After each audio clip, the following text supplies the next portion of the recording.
Hi friends, welcome to BH knowledge. And ఎవరైతే BLAC complete చేసి మేము ఫ్యూచర్లో లైబ్రేరియన్గా సెటిల్ అవ్వాలి అనుకుంటున్నారో వాళ్ళందరూ కూడా కంపల్సరీ ఎంఎల్ఐసి అనేది చేయండి. ప్రస్తుతానికి మనకి common university PG entrance test అనేది నోటిఫికేషన్ అనేది వచ్చింది. దీని ద్వారా మీరు దేశంలోని అనేక సెంట్రల్ యూనివర్సిటీస్లో ఎంఎల్ఐసి కోర్స్ అనేది చేయొచ్చు. టాప్ యూనివర్సిటీస్లో చేయొచ్చు అనమాట. అది కూడా తక్కువ ఫీజే ఉంటుంది. అండ్ మీకు హాస్టల్ ఫెసిలిటీ కూడా ఉంటుంది యూనివర్సిటీలోనే. సో, కాబట్టి ఎక్కువ ఫీజు ఏముండదు. మీరు ఒకసారి ఓయూలో ఎలాంటి ఫీజెస్ ఉంటాయో అలాంటి ఫీజెసే ఉంటాయి.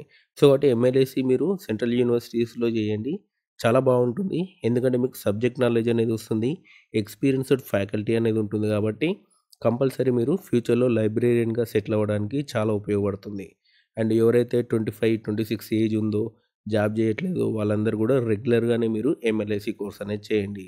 అండ్ ఈ common university entrance test PG సంబంధించి మిగతా వివరాలన్నీ కూడా మీకు ఈ వీడియోలో ఎక్స్ప్లెయిన్ చేస్తాను. అసలు సెంట్రల్ యూనివర్సిటీస్ ఏమేమి ఉన్నాయి, ఎక్కడెక్కడ ఎంఎల్ఐసి కోర్స్ ఉందో కూడా మీకు వివరిస్తాను.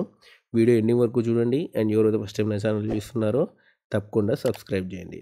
అండ్ ఫస్ట్ వచ్చేసి మనకి ఇన్ఫర్మేషన్ ఏందనేది చూద్దాం. ఏ యూనివర్సిటీస్లో మీకు ఎంఎల్ఐసి కోర్స్ ఉందనేది చూద్దాం. అండ్ ఇక్కడ చూడండి, అపెక్స్ యూనివర్సిటీ అనమాట, జైపూర్లో ఉంది. ఇందులో ఎంఎల్ఐసి కోర్స్ అనేది ఉంది. అండ్ ఆ తర్వాత అస్సాం యూనివర్సిటీ, ఇందులో కూడా ఎంఎల్ఐసి కోర్స్ అనేది ఉంది. అండ్ దాదాపు అన్నిటికి కూడా బీఎల్ఐసి 50% స్కోర్ అనేది ఉండాలి. అండ్ అండ్ ఆ తర్వాత బాబాసాహెబ్ భీమ్రావ్ అంబేద్కర్ యూనివర్సిటీ అనమాట. ఇందులో కూడా మీకు బీఎల్ఐసి, ఎంఎల్ఐసి రెండు ఉన్నాయి. ఎంఎల్ఐసి కోర్స్ కూడా మీరు ఇందులో చేయొచ్చు. బనారస్ హిందూ యూనివర్సిటీ, ఇది యూపీలో ఉంది. ఇక్కడ కూడా మీకు ఎంఎల్ఐసి కోర్స్ అనేది చేయొచ్చు. అండ్ ఆ తర్వాత కెరియర్ కాలేజ్ భూపాల్ అనమాట, ఇది కూడా మంచి కాలేజే. అండ్ ఇది భూపాల్లో ఉంది. అండ్ ఆ సెంట్రల్ యూనివర్సిటీ గుజరాత్ అనమాట, ఎంఎల్ఐసి కోర్స్ అనేది చేయొచ్చు.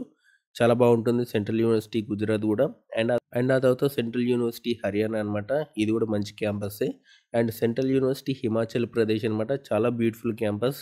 ఇందులో కూడా మీరు ఎంఎల్ఐసి కోర్స్ అనేది చేయొచ్చు. అండ్ ఆ తర్వాత సెంట్రల్ యూనివర్సిటీ పంజాబ్ అనమాట, ఇందులో కూడా మీరు చేయొచ్చు. And Sikkim university and central university of Tamil Nadu, and ఇది కూడా మీకు చాలా మంచి యూనివర్సిటీ. అండ్ ఆ తర్వాత మనకి యూనివర్సిటీ ఆఫ్ ఢిల్లీ అనమాట, అండ్ ఇది టాప్ యూనివర్సిటీ. ఎంఎల్ఏసి కోర్సు చేస్తే మాత్రం మీరు కంపల్సరీ ఫస్ట్ ప్రయారిటీ మరి యూనివర్సిటీ ఆఫ్ ఢిల్లీ పెట్టుకోండి. మీకు ఫీజు చాలా తక్కువ ఉంటుంది. అండ్ హాస్టల్ ఫీ కూడా చాలా తక్కువ ఉంటుంది. అండ్ ఎంఎల్ఏసి కోర్సు మీరు 20,000లో చేసేయచ్చు విత్ హాస్టల్తో సహా. సో, కాబట్టి చాలా తక్కువ ఖర్చు అనేది ఉంటుంది. అండ్ మీకు స్కాలర్షిప్స్ కూడా వస్తాయి అనమాట. ఇప్పుడు నేను చెప్పిన యూనివర్సిటీస్ అన్నిట్లో కూడా మీకు స్కాలర్షిప్స్ కూడా ఉంటాయి. కాబట్టి కంపల్సరీ అప్లై చేయండి. అండ్ ఆ తర్వాత హరిసింగ్ గౌర్ విశ్వవిద్యాలయ, ఇది మనకి మధ్యప్రదేశ్లో ఉంది. ఇది కూడా మంచి యూనివర్సిటీనే. అండ్ ఫుట్వేర్ డిజైన్ ఇన్స్టిట్యూట్, ఇందులో కూడా మనకి ఎంఎల్ఐసి కోర్స్ ఉంది. అండ్ ఆ తర్వాత గురు విశ్వవిద్యాలయ, ఇందులో కూడా మనకి ఎంఎల్ఐసి కోర్స్ అనేది ఉంది. అండ్ గుజరాత్ విద్యాపథ్, ఇందులో కూడా మనకి ఎంఎల్ఐసి కోర్స్ అనేది ఉంది. మహారాజా బిక్రమ్ కాలేజ్, ఇందులో కూడా మనకి ఎంఎల్ఐసి కోర్స్ అనేది ఉంది. అండ్ ఆ తర్వాత మనకి మహాత్మా గాంధీ సెంట్రల్ యూనివర్సిటీ, ఇందులో కూడా మనకి ఎంఎల్ఐసి లేదు, బిఎల్ఐసి ఎంఎల్ఐసి కలిపి ఇంటిగ్రేటెడ్ కోర్స్ అనేది ఉందన్నమాట. అండ్ ఆ తర్వాత వచ్చేసినట్టు మనకి పాండిచ్చేరి యూనివర్సిటీ అనమాట, ఇందులో కూడా ఎంఎల్ఐసి ఉంది. త్రిపుర యూనివర్సిటీ, ఇందులో కూడా ఎంఎల్ఐసి ఉంది. And Tata institute of social science, ఇది కూడా టాప్ యూనివర్సిటీ. మీరు first priority university of Delhi పెట్టుకోండి. అండ్ ఆ తర్వాత Tata institute of social science పెట్టుకోండి. ఇవి టాప్ యూనివర్సిటీస్ అనమాట. మీకు కంపల్సరీ కూడా ప్లేస్మెంట్ కూడా వచ్చే అవకాశం ఉంది. ఓకేనా? అండ్ ఇవి యూనివర్సిటీస్ అనమాట. దాదాపు అన్నిటికి కూడా బిఎల్ఐసి కంప్లీట్ చేసి ఉండాలి. 50% స్కోర్ అనేది ఉండాలి. అండ్ ఆ తర్వాత వచ్చేసినట్టు మనకి దీనికి సంబంధించినటువంటి మిగతా ఇన్ఫర్మేషన్ చెప్తాను చూడండి. మీకు ఆన్లైన్ అప్లికేషన్ అనేది, మీరు అడ్మిషన్స్ కోసం ఆన్లైన్ అప్లికేషన్ అనేది 26/12 నుంచి 24/1 వరకు కూడా మీరు చేసుకోవచ్చు. అండ్ మీకు అప్లికేషన్ ఫీ అనేది కొంచెం ఎక్కువగానే ఉంటుంది. జనరల్ క్యాండిడేట్స్కి ఏమో రూ. 1,200, ఓబీసీ వాళ్ళకి రూ. 1,000, ఎస్సీ ఎస్టీ వాళ్ళకి రూ. 900 ఫీ అనేది పే చేయాల్సి ఉంటుంది. అండ్ నెక్స్ట్ వచ్చేసినట్టు మనకి, అండ్ ఇక్కడ చూడండి మనకి ఎగ్జామ్స్ ఎప్పుడు ఉంటాయంటే మార్చ్లో ఉంటుందన్నమాట. మార్చ్ 11 నుంచి మార్చ్ 28 వరకు, నెక్స్ట్ వచ్చే మార్చ్లో మీకు ఎగ్జామ్స్ అనేది ఉంటుంది.